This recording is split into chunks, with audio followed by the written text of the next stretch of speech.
Hello everybody, welcome back to CNS Corvettes in beautiful sunny Sarasota, Florida. Corvette buddy Lyle here to talk to you about more interesting, exciting, and hopefully helpful Corvette stuff. I hope everybody had a great Thanksgiving holiday. So, back to work. Let's talk Corvette stuff. My friends, my Corvette family, I want to come out and thank you again for all of your support on the channel. We recently just achieved 85,000 subscribers.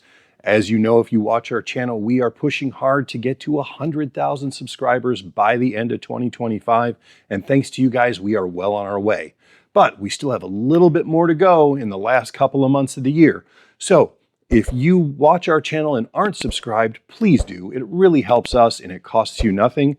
And if you know other Corvette people who may not be familiar with the content that we put out, talk us up a little bit, see if we can't get us to that 100,000, because the best Christmas present Lyle could get would be that YouTube plaque. It's something we've been working on for over a decade, and man, that would be the best Christmas present ever. So thank you for your support. Spread the word. We'll talk to you soon.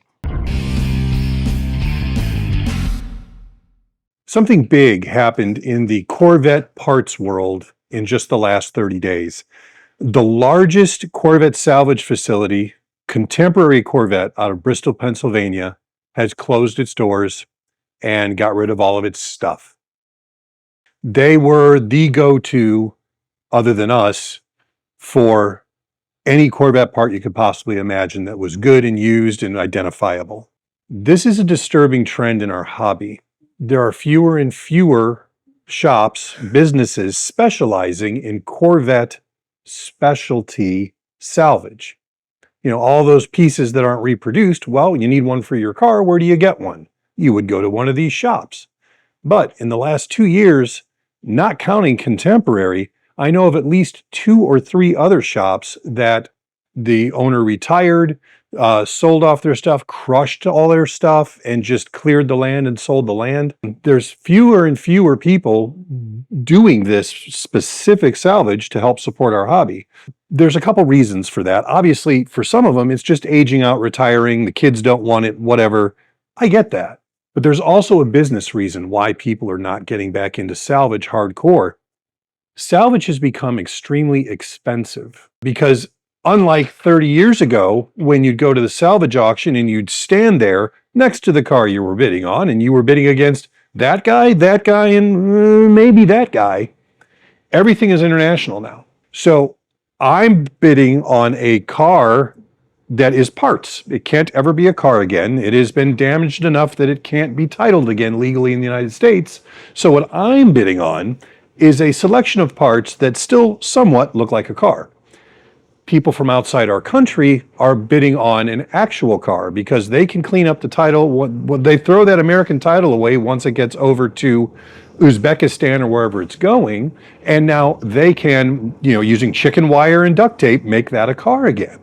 So that makes it very difficult for American businesses or American people to buy salvage at a reasonable enough price that you can expect to turn a profit selling the products that you take off of the car. You don't sell everything off of a salvage car. It's kind of like, well, we just had Thanksgiving. You don't eat the entire turkey carcass. You don't gnaw on the bones. You're going to take the stuff off of that carcass that's the best, and you're going to get rid of the rest, clean it up, and move on to the next one. The problem there is, again, the costs are so high to get into these cars, especially a C7 or a C8. Salvage is ridiculous. You can't sell enough off that car to get your money back in a short period of time, much less actually realize a profit, that's what all businesses exist to do, right? Here's the other thing I'm seeing. More and more of these C5s and C6s that are nice cars, they get into the most minor incident. Oh, somebody backed into me out of a parking lot and broke my park light, my front bumper cover, and my tail light. Total. The insurance companies are totaling cars rather than fixing them more and more frequently. Now, if you're in the salvage market and you weren't bidding against everybody from all over the world, that'd be great because larger supply of cars that are no longer cars, better to buy for salvage because price would go down. But the problem is that's also your number one customer is insurance companies, body shops, and paint shops to fix these broken cars. So now, even if you could buy the cars at super short money, you have nowhere to go to sell these parts other than eBay because they're not, the insurance companies aren't fixing them. They're just totaling them. Now, if you have a C6ZR1, a low mile C6Z06, a C7 that's a nice car, any C8, they're probably going to do everything in their power to fix it because those cars are still worth enough money that that is their preferred method of solving that problem. But for those of us driving regular everyday Corvettes, and as much as we love them, our insurance companies are most likely going to total it if we get a tiny, tiny imperfection in the car. So that is killing the used part salvage market. What I am starting to worry about is not right now, not in the next year or two, but in 10 years, 20 years, where are we going to be getting those electronic modules or those resistors or those switches or those hard parts that nobody's reproducing? GM will have long discontinued them. And now there's no resource to go to that, I know these guys are Corvette specialists and they have salvage. Where are we going to go for that? Add into that the amount of attention you draw being a salvage operation from places like the EPA. The government can make your life miserable because you have to invest so much in all of the materials and equipment needed to salvage out cars according to EPA requirements. Again, there's no money in it.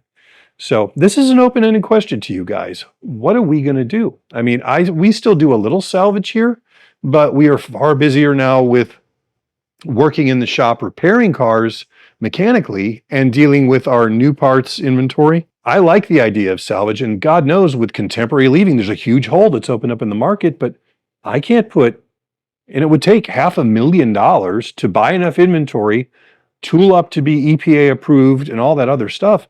I don't know who can afford to do that and who would. If you guys know of good Corvette salvage facilities that are still operating, I'm aware that Dino's is still in business in Mississippi and Corvette Recycling are still active out in Utah.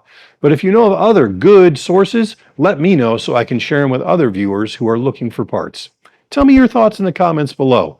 This has got me a little bit worried and a little bit upset because I cut my teeth here, started out by taking cars apart by hand to salvage them out, and that's a part of the business that is going away. So what do you think? I look forward to your comments. Have a great day.